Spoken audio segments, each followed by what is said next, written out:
Vamos começar orando, pedir para...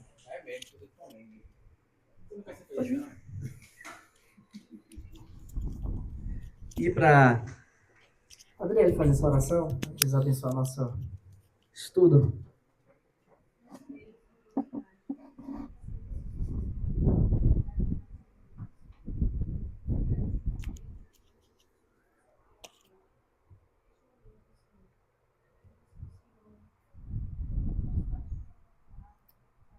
Amém.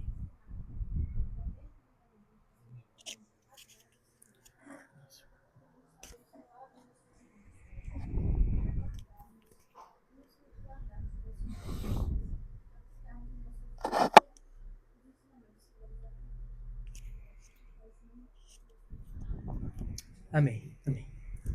Irmãos, vamos dar continuidade ao nosso estudo sobre liberdade cristã. Os irmãos sabem que é um tema muito amplo, tá? A gente tem diversos outros assuntos embutidos, porque basicamente é um tema que toca em tudo que nós podemos ter no sentido prático da nossa vida. Então, aquele que desejar fazer alguma pergunta, fique à vontade, pode perguntar, questionar, tá bem? Então, nós temos agora mais um parágrafo da nossa Confissão de Fé, né? No capítulo 21, Confissão de Fé Batista, de 1689, que tem por título o capítulo sobre a liberdade cristã e a liberdade de consciência. Então, mais uma vez eu volto fazendo algumas ponderações sobre esse tema, né? Que a princípio talvez quem não pegou antes outros estudos, leia o nome liberdade cristã e liberdade de consciência, não consiga perceber o quanto isso pode impactar em nossas vidas, tanto no âmbito espiritual, né, do que Deus fez por nós ao nos salvar, como no nosso âmbito da vivência pública, social, vivência na igreja e nossa relação com o mundo e até com a igreja, tá bem? E com a palavra de Deus. Então, assim, é muito amplo esse assunto. Liberdade cristã e liberdade de consciência. A gente fala de dois aspectos, tá? E esses dois aspectos, eles estão presentes em, basicamente, toda a nossa vida prática. Vou exemplificar. Nós sabemos, a gente tem aquele texto incrível da palavra de Deus que, infelizmente, muita gente deturpou por questões políticas, né? Não era para ter acontecido isso, mas os homens fazem isso porque são maus mesmo, são pecadores. E o texto diz assim: conhecereis a verdade e a verdade vos libertará. Bem, nós sabemos que a verdade da qual o Senhor Jesus Cristo estava falando em João 8 era a verdade da sua vinda, do seu evangelho, de que ele de fato tem poder para libertar o homem do pecado. Essa liberdade é a liberdade da escravidão do pecado. Quando nós mergulhamos sobre isso, não quero gastar muito tempo, senão eu me empolgo e vou mergulhando na teologia bíblica, mas quando nós pensamos sobre isso, essa liberdade é uma liberdade que foi anunciada desde os primórdios. Tá? O Senhor Jesus, nós sabemos que ele conduz a história por meio de tipos e de sombras. Como é que Deus faz isso? Ao longo da história, ele decretou e permitiu que coisas acontecessem para tipificar verdades eternas. Como assim? Bem, desde a queda do homem no Éden, quando o homem pecou, a partir daquele momento o homem tornou-se o quê? Escravo de pecado. A partir daquele momento, o homem teve sua consciência abalada. O pecado ele é tão terrível, ele é o maior inimigo do homem. O diabo é um inimigo, o mundo é inimigo também em algum aspecto, mas o pecado é o maior inimigo. A partir daquele momento, o homem foi mudado, transformado, caiu de tal maneira que interiormente ele tornou-se escravo do pecado. E exteriormente também. Vou exemplificar isso, para vocês terem uma ideia sobre a questão da consciência. Quando Adão e Eva comem do fruto, vocês lembram qual foi a primeira sensação que eles tiveram? A primeira reação deles? Lembra? Qual foi? Eles perceberam que estavam nus. Olha como a consciência deles imediatamente passou a ser cativa pelo pecado. Eles antes não percebiam porque eles não tinham impureza, nem pecado. Mas imediatamente após de pecar, eles perceberam que estavam nus. E eles por terem se tornado escravos do pecado, eles pensaram, vou consertar isso. Como é que ele conserta uma coisa que está dentro deles? E eles tentaram consertar de fora para dentro. Como foi que eles fizeram isso? Eles foram atrás de figueiras, folhas de figueiras, recortaram, tentaram cobrir a nudez. Quando Deus se apresenta para eles, porque Deus caminhava de alguma forma no jardim pela viração da tarde, a gente entende que isso era uma epifania, uma forma de Deus se apresentar sem ser em sua plenitude, porque o homem é incapaz de ver a glória de Deus. De alguma forma Deus se apresentava a eles pela viração do dia, no fim da tarde. E eles estavam escondidos. Aí Deus fala, cadê você? Deus sabe tudo, obviamente. Essa é a forma como nos é ensinado, até de forma didática, mas que aconteceu de fato. Deus fala, cadê você? Cadê vocês? A gente está escondido. Por quê? Não, porque a gente estamos nus e ficamos com medo. Quem foi que te ensinou que você estava nu? Então você comeu do fruto da árvore que eu tinha dito para não comer. E a partir desse momento vocês passaram a ser conhecedores do bem e do mal. Mas ser conhecedor do bem e do mal nesse aspecto era também ser contaminado pelo mal. E Deus viu que eles tinham feito folhas de figueira. Tentaram consertar o pecado, mas não tinha como mais fazer isso externamente, porque estava dentro deles. O que Deus faz? Deus começa imediatamente a simbolizar ali como poderia acontecer isso. Primeiro, Deus dá uma série de consequências, a gente já lidou com isso aqui, até quando a gente estava falando da família cristã, né? Essas consequências para homem e para mulher, mostrando a diferença entre homem e mulher, a diferença de papéis, apesar da igualdade de valor, igualdade diante de Deus, mas diferença no sentido de papéis, homens e mulheres são diferentes, têm papéis distintos e propósitos distintos. Quer dizer, o propósito final não só glorificar Deus, né? Mas pontualmente distintos, são complementares e não iguais. E aí, Deus, depois de apresentar as consequências pelo pecado, é dito que ele faz roupas de pele para Adão e para Eva. E para fazer roupas de pele, irmãos, só é possível fazer roupa de pele se um inocente morrer. Não é verdade? Só é possível fazer roupas de pele se um animal for sacrificado. Não é? Do contrário, é impossível isso acontecer. Então, Deus faz roupas de pele para Adão e Eva. E aí, ele já simboliza a necessidade de um sacrifício. Ao longo da história, quando o povo recebe a lei, eles faziam sacrifícios constantes. E depois precisavam sacrificar de novo. E anualmente de novo. E quando cometiam pecados graves, de novo. Quando você vai ler o livro de Hebreus, já dando um fechamento na história da redenção, ele diz assim, é evidente que é impossível que sangue de boi, de bode, de ovelha, purifique a consciência. De modo que aquilo ali tipificava aquele que purifica a consciência.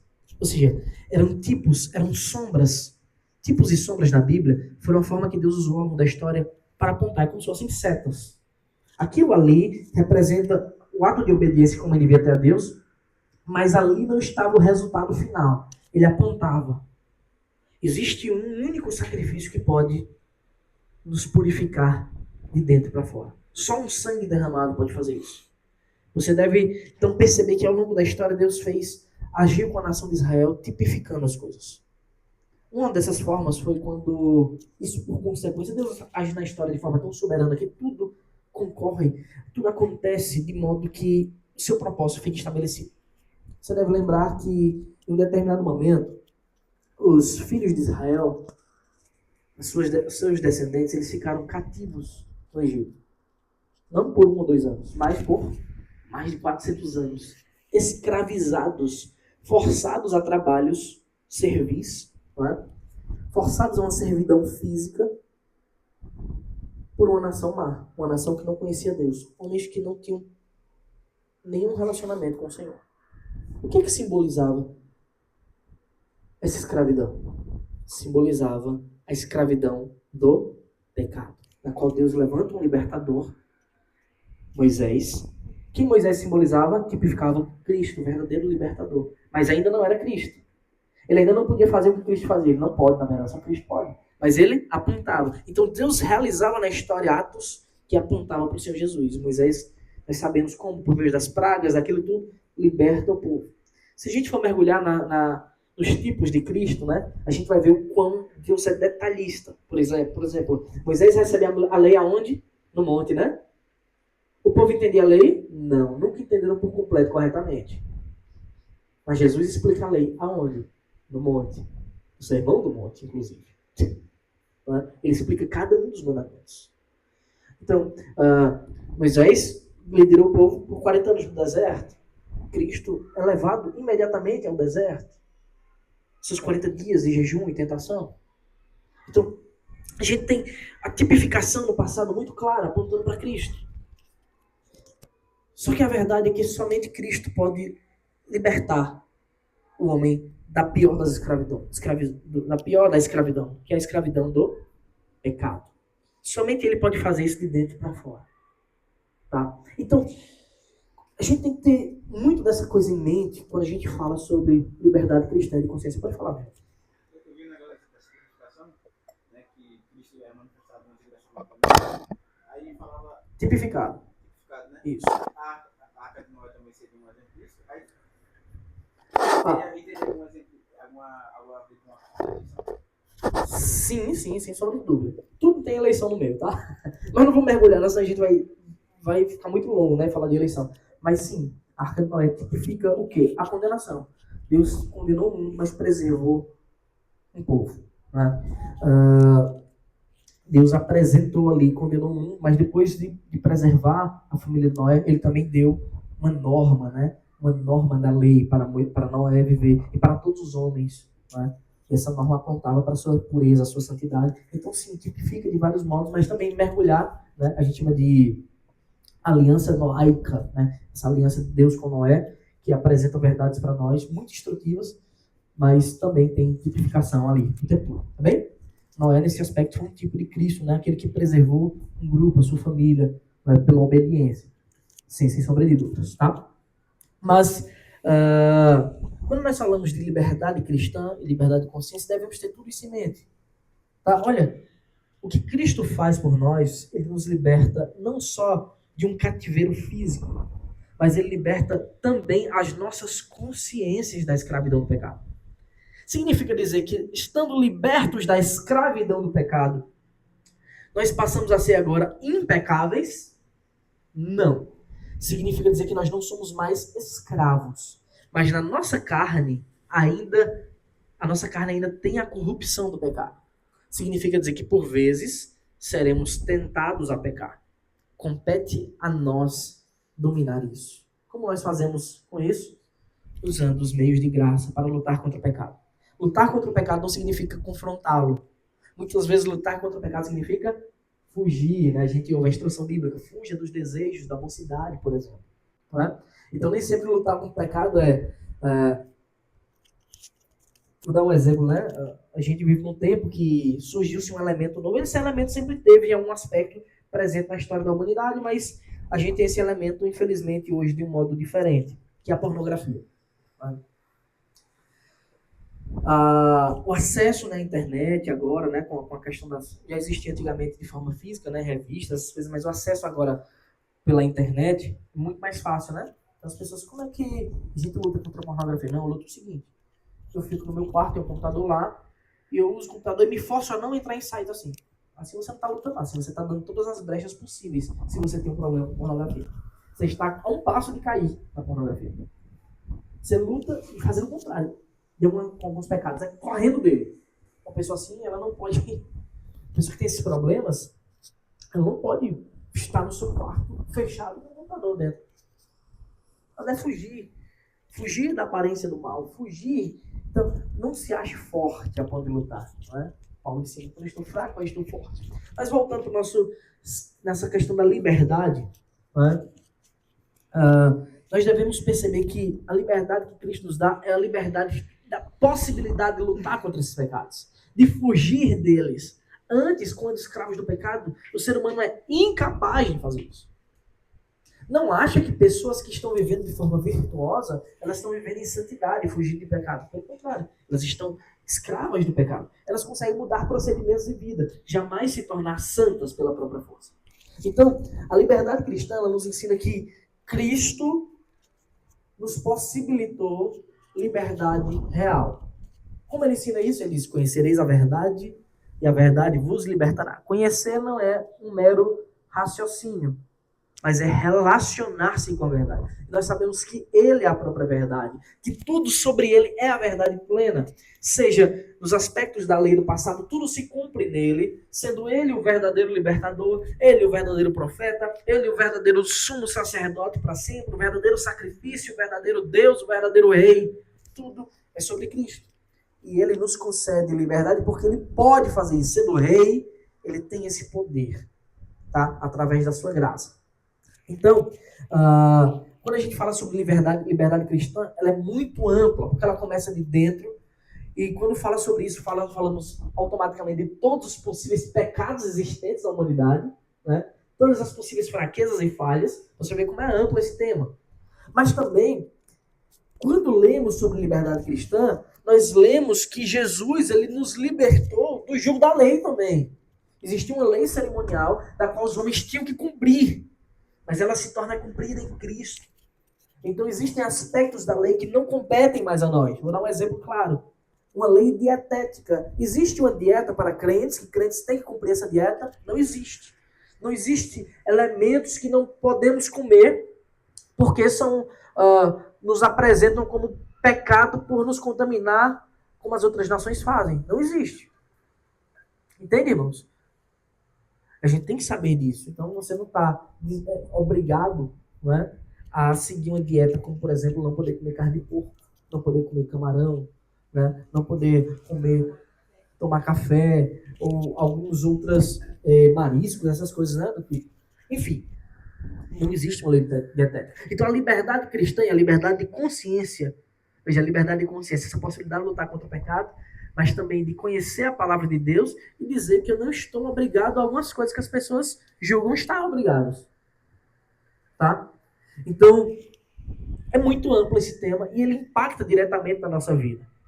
E nós devemos saber, a gente falou na semana passada sobre o princípio do amor, né, em todas as coisas, nós devemos saber fazer isso com amor, usar com um propósito santo as coisas para que Deus seja glorificado em tudo.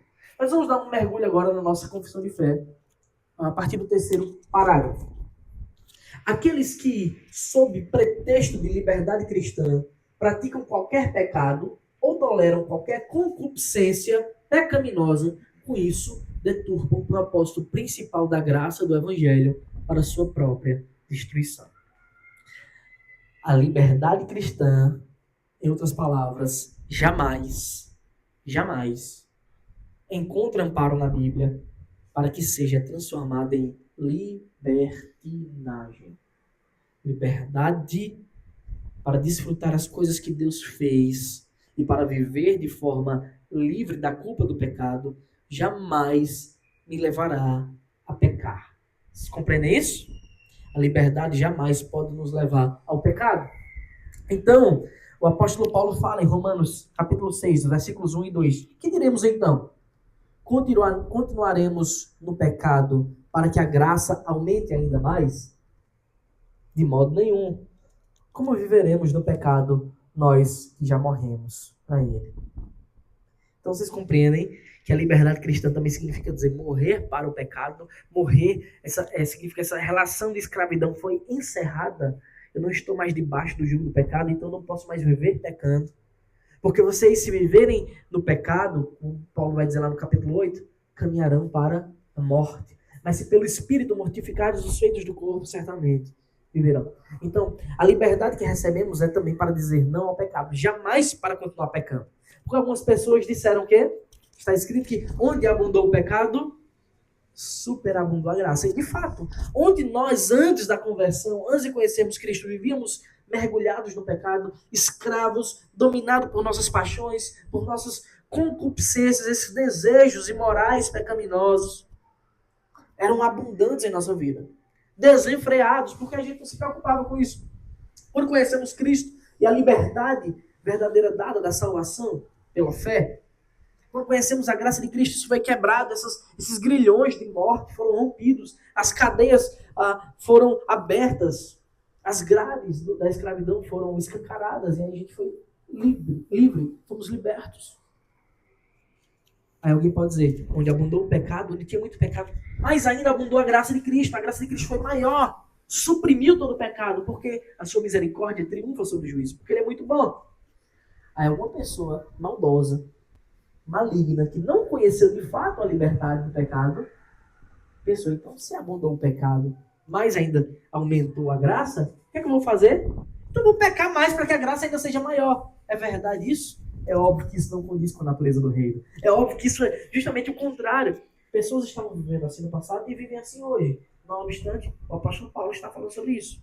Então ele pergunta, o que diremos, pois?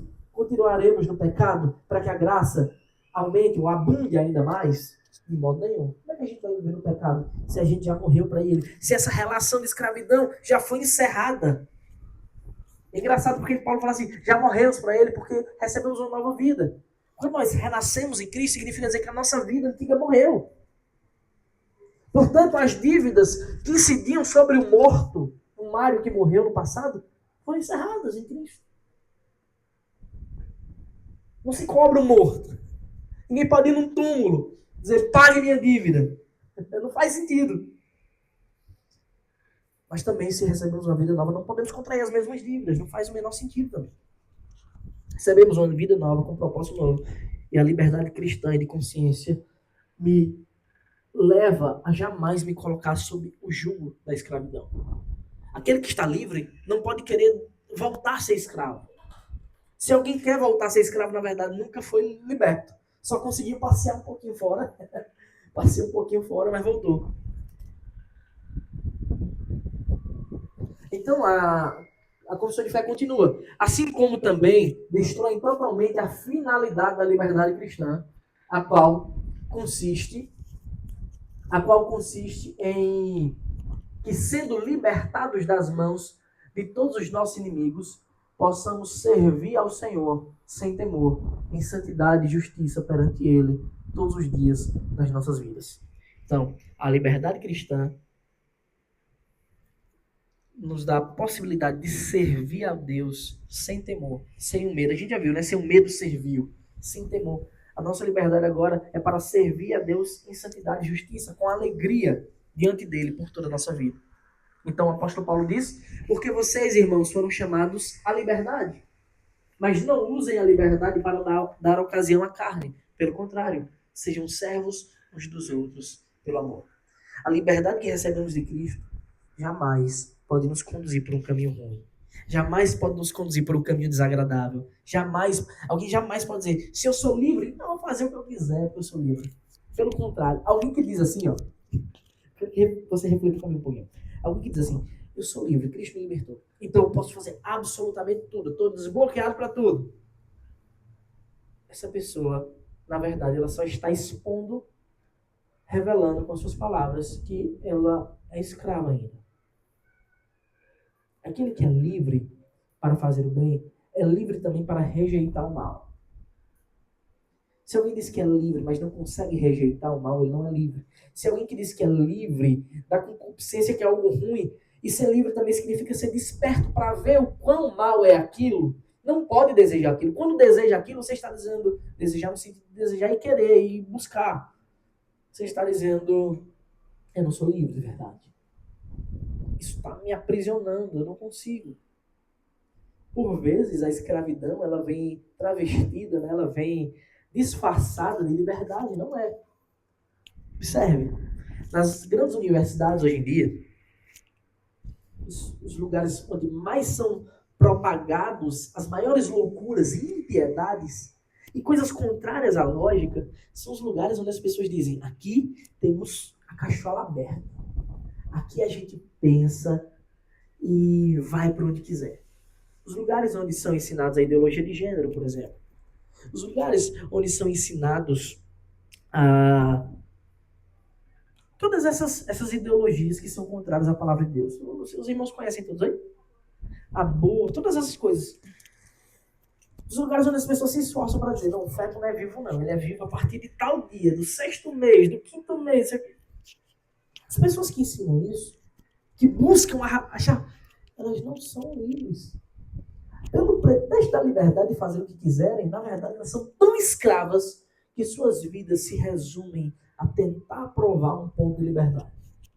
A tentar provar que elas são livres para fazer o mal. Elas são tão escravas que elas não conseguem fazer outra coisa senão que viver para aquilo.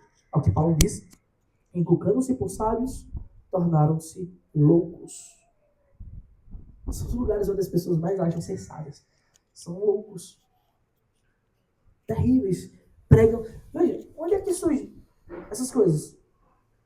Vejam, esses antros contaminados pelo fermento pecaminoso da escravidão, uma falsa liberdade, já que estávamos falando de fermento, são nesses lugares onde as pessoas dizem as mulheres precisam ser igual aos homens. A Bíblia fala de igualdade, no sentido de valor, não no sentido de papéis, mas eles querem fazer tudo. Mas é o mesmo lugar que eles são tão escravos que eles não conseguem perceber quando eles defendem aqueles países árabes que matam as mulheres quando elas simplesmente não vão usar o véu.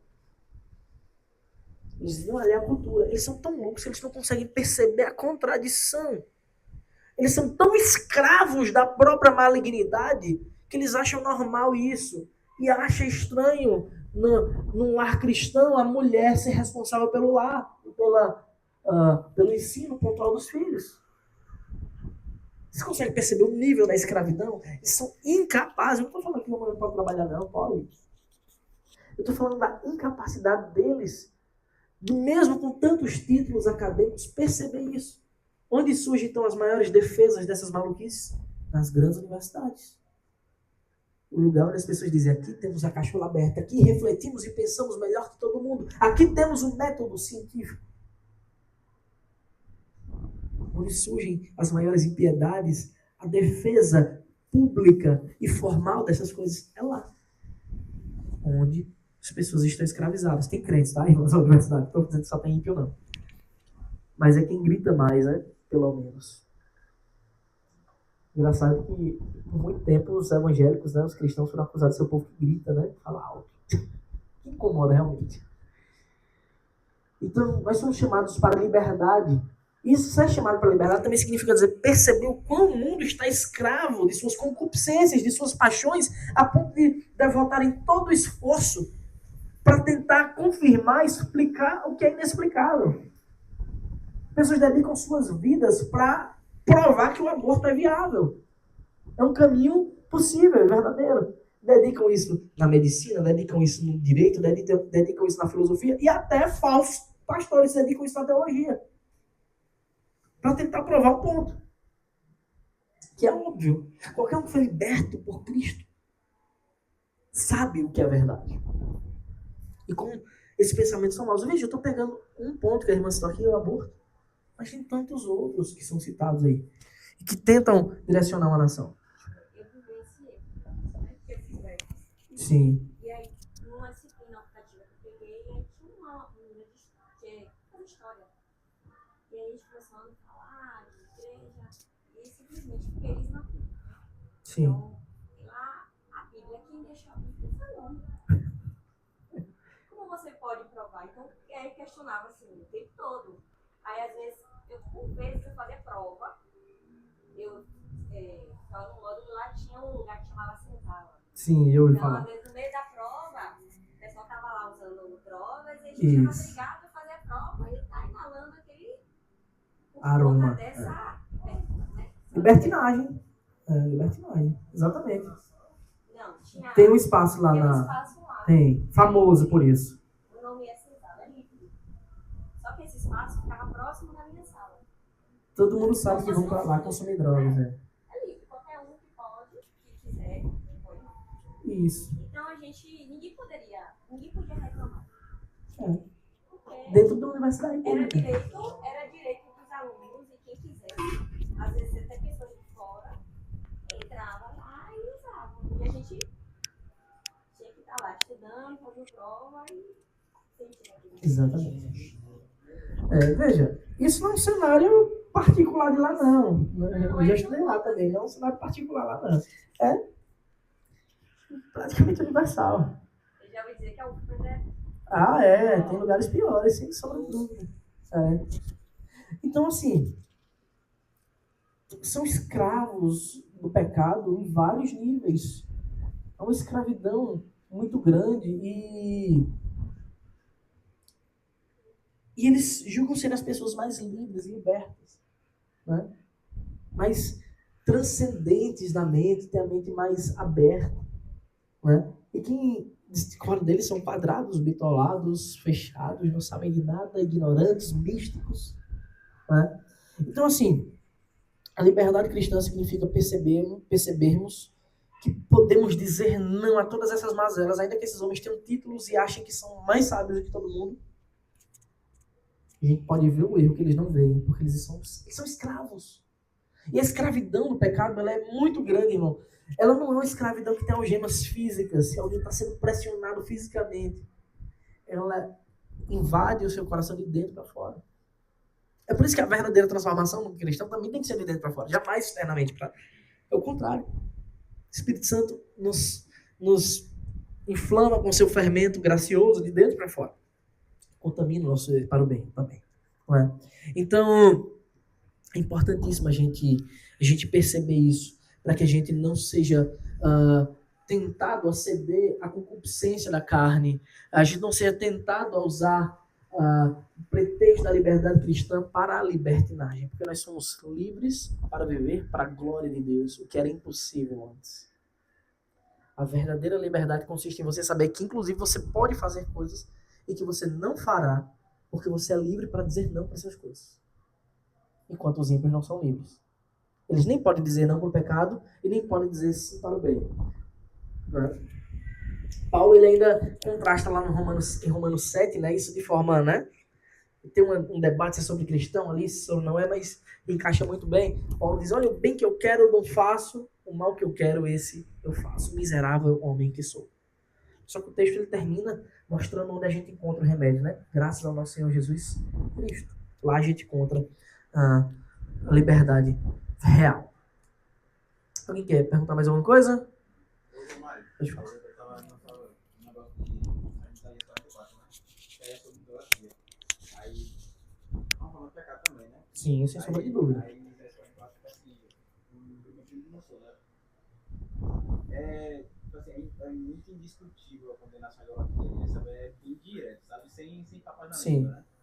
Aí ele Tem fala, vários textos que é bem direto. aí Isaías 44, quando eu li, eu falei, caraca, velho, é muito sinuco, se eu ler isso aqui não vai falar, né? Ele fala justamente sobre a pessoa pegar um pedaço de... Ah, sim, a idolatria específica de imagens, né? Isso. Pega a semente, a árvore cresce, pega a árvore, corta a árvore, metade dela usa para se aquecer e para comer, metade para esculpir no dedo minúsculo que não ouve, Sim. Aí chega uma parte que ele fala, a deturpação da mente deles é tanta que ele sequer tem a capacidade de se questionar. E refletir sobre isso. Será que eu não estou adorando um objeto feito pelas minhas mãos?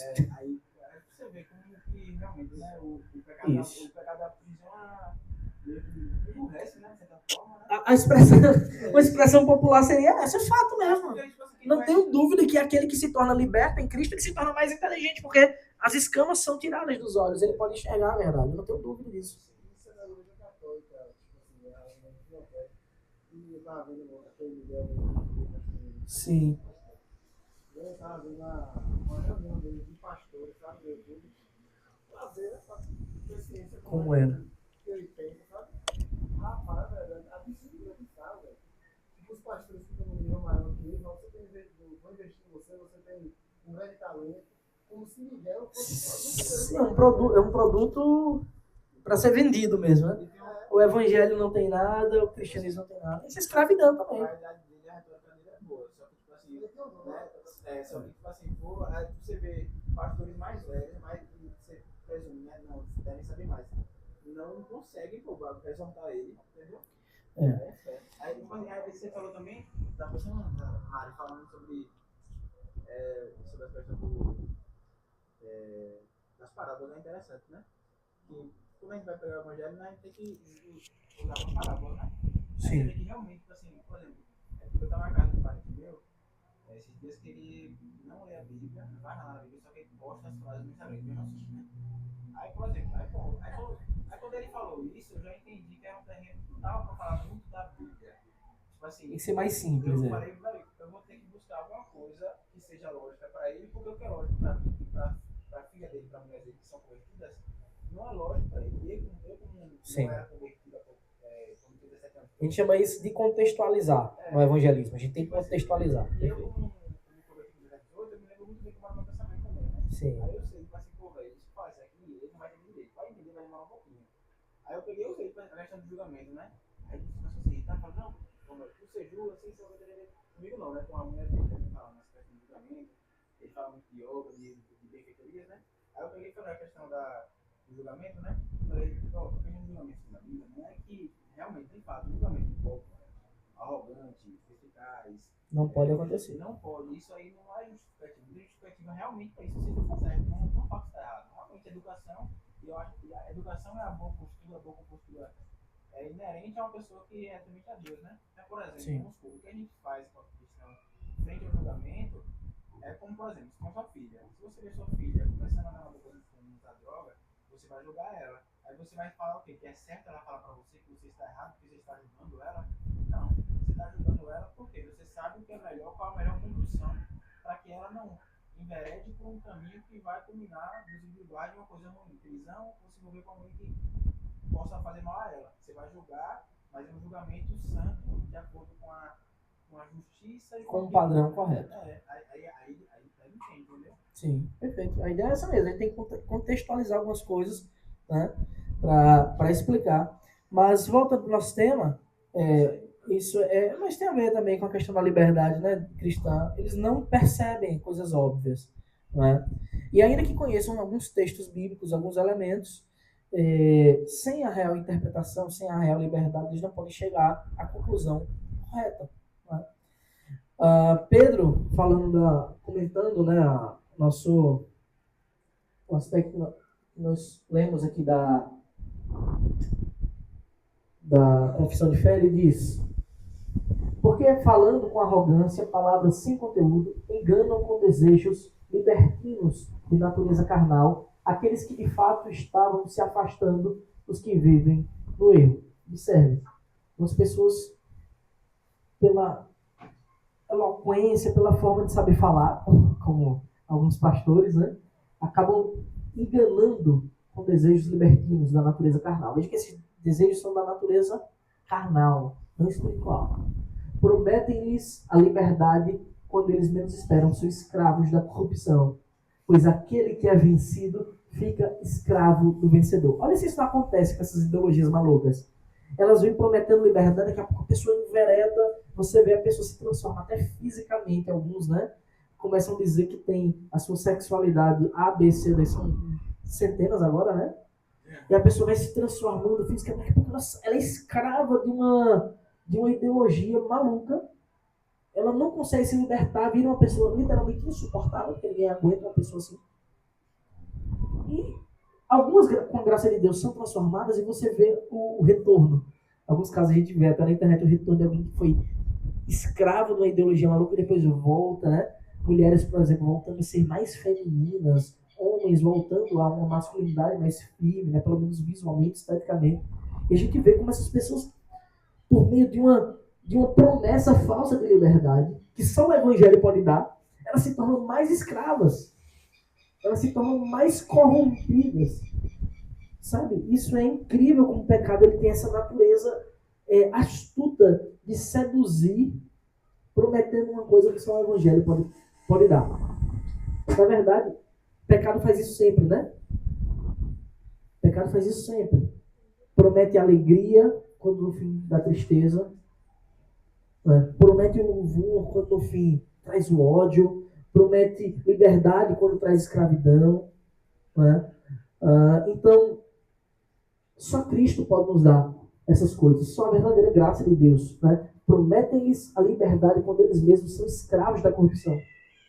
Pois aquele que é vencido fica escravo do vencedor. Portanto, se depois de terem escapado das contaminações, olha a exortação. Portanto, se depois de terem escapado das contaminações do mundo, mediante o conhecimento do Senhor e Salvador Jesus Cristo, veja que é só assim que a gente pode ser livre, se deixam enredar de novo e são vencidos, o seu último estado se tornou pior do que o primeiro. Isso é muito sério. Isso é muito sério porque a gente atesta isso. Pessoas que não foram de fato libertas, elas experimentaram as coisas do Evangelho, elas contemplaram algumas verdades da palavra de Deus, mas não foram de fato libertas. Não é? É aquela semente que caiu numa terra ruim, a gente já pregou sobre isso aqui, que chegou ainda a dar uns raminhos, mas depois não tinha profundidade, suas raízes logo se soltaram e morreram. Né? Ou seja, são pessoas que foram simpatizantes do Evangelho e gostaram, mas depois voltaram, o seu segundo estado seu último estado se tornou pior do que o primeiro. Quando essas pessoas caem, irmãos, elas caem de uma forma devastadora. Quando elas se rebelam contra Cristo, vocês veem, elas se tornam pessoas odiosas ao extremo. Isso é triste. Pessoas que conheceram o Evangelho, quando elas saem, separam e isso, o estado de vida torna-se algo repugnante, infelizmente. Tem um rapaz que antes ele fazia até meme, né? Acho que o pessoal deve conhecer, o Pastorzão. Ele fazia um vídeo de humor e era cresceu na igreja, filho do pastor. Ele também é baixista e tal. Ele tocava músicas cristãs, era bem ativo na igreja, na família cristã. Hoje, quando você olha o Instagram dele, você olha a diferença, sabe? Ele se identificou com a história dele, sabe? E a ponto de ficar apedrejando a igreja, sabe? Julgando, falando besteiras, e pelo menos deixasse em paz, e agora é contra, sabe? Eu sei exatamente isso que acontece. As pessoas se tornam odiosas. Sabe o que é engraçado?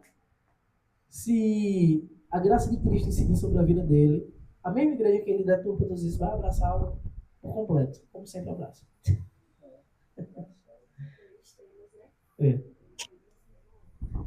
Exatamente. Se tornam assim as pessoas, infelizmente.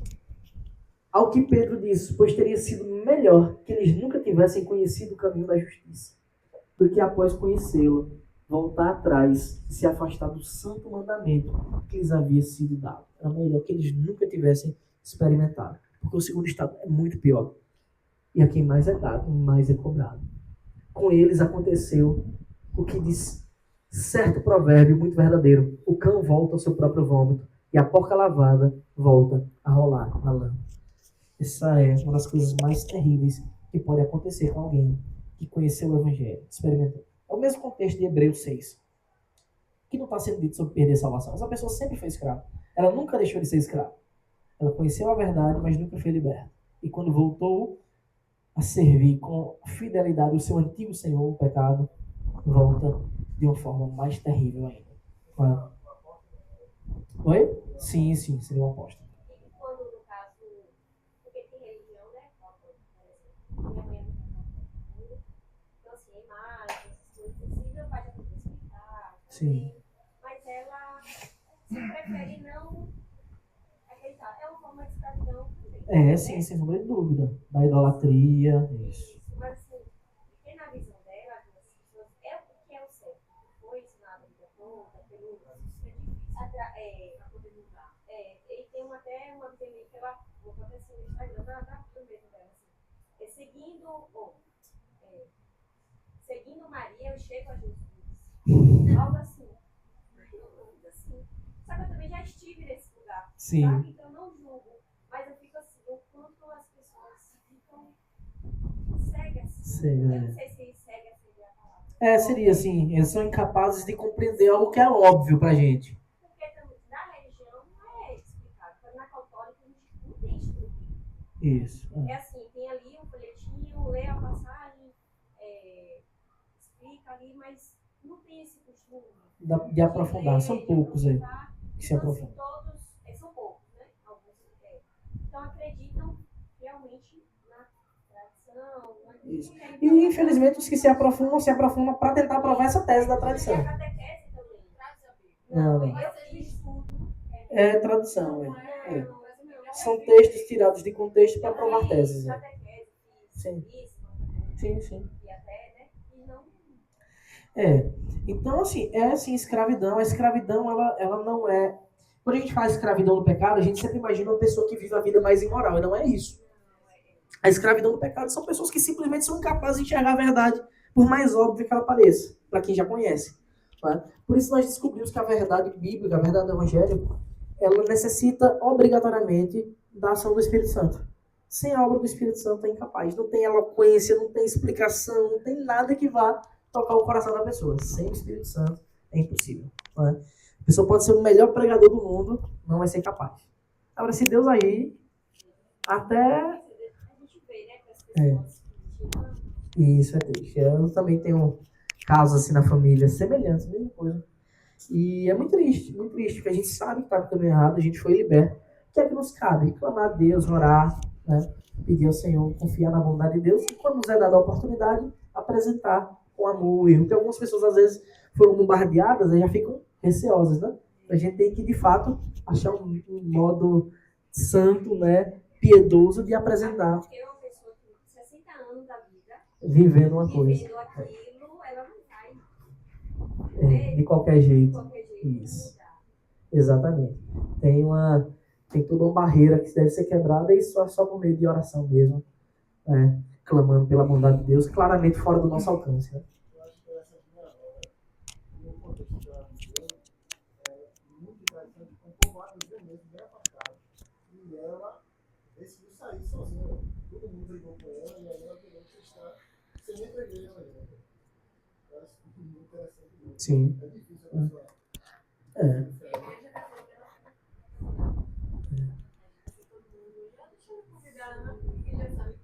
Pois é. É isso. O vento sopra onde quer, né? Ninguém sabe de onde vem, nem para onde vai. Mas aquele que é alcançado pelo Espírito, ele segue de qualquer lugar. Então, é isso. A gente, mas para relembrar como a liberdade cristã, o tema da liberdade cristã, ele trata, né, ele chega, a gente já fez essas perguntas, chega, toca todos os aspectos da vida, todos os pontos, né? Como é importante esse tema, ele vai além, né? Vai além. Tem mais parágrafos, acredito, o capítulo. Se Deus permitir, nós vamos continuar estudando esse tema, direto ou indiretamente, porque está presente, né, na palavra de Deus, né? Amém, irmãos? Então vamos orar para encerrar, né? Pedir para Pedro fazer essa oração. E Gabriel vai fazer uma apresentação para os meninos. Oremos.